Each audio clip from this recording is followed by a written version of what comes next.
On balance, as you look at contemporary American history, has religion been a force for good or for ill in our public life? You're not going to like the answer, because I'm going to give you the social scientist answer and say Please don't mention a coefficient. No or coefficient, whatever but I will say a little bit of both, which is why we titled or subtitled the book, How Religion Divides and Unites Us. You could be an Anglican. On the one hand, as we've mentioned, there are ways in which religion has pulled us apart as a people, and we are currently living through a period of religious polarization, and that has bled into our politics, and that's probably not healthy. But on the other hand, and this is perhaps what is truly remarkable about the way America has managed to blend its very many religions together, on the other hand, we are a remarkably tolerant country when it comes to religion. In fact, the puzzle we pose in the book is to ask the question of how can America be religiously devout, which we are, how can we be so religiously diverse, which we are, and also be religiously tolerant.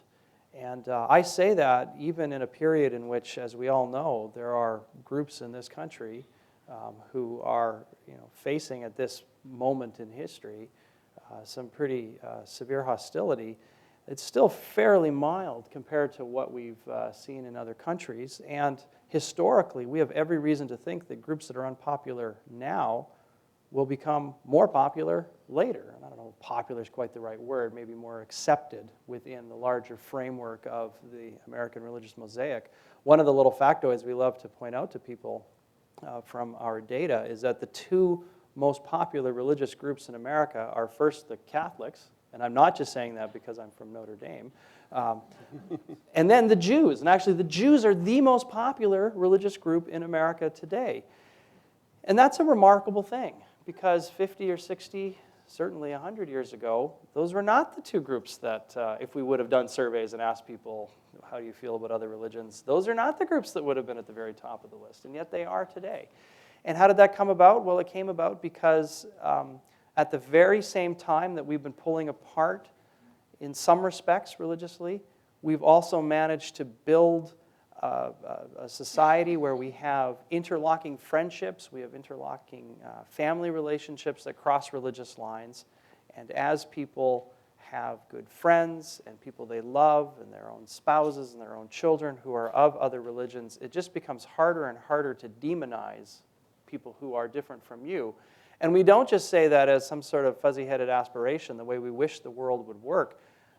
Again, because of the support of the Templeton Foundation, we are actually able to show you, I won't go into the details here, although I'd be happy to in the Q&A, quantitatively, how that actually works. It really is the case that as you acquire a friend who is of a different religion, you become warmer, not just to that person's religion, so you become friends with an evangelical Christian and you become warmer toward evangelicals. You might have expected the world to work that way. But you actually become warmer to people of still other religions, even those who are not within your group of friends. And we point to that as evidence that America is on the path toward integrating even the less popular groups within our larger religious framework. Good or ill?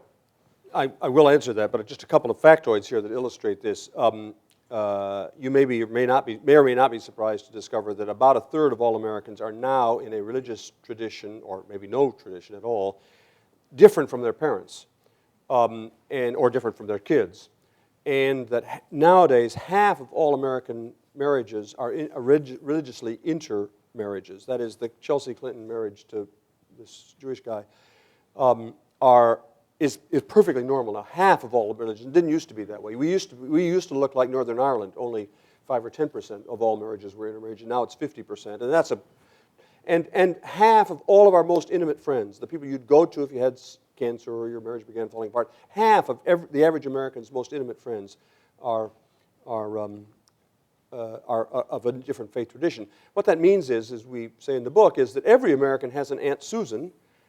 Aunt Susan is Episcopalian and you're Baptist, or Aunt Susan is Baptist and you're Catholic, or Aunt Susan is Catholic and you're Jewish. She's something different from you.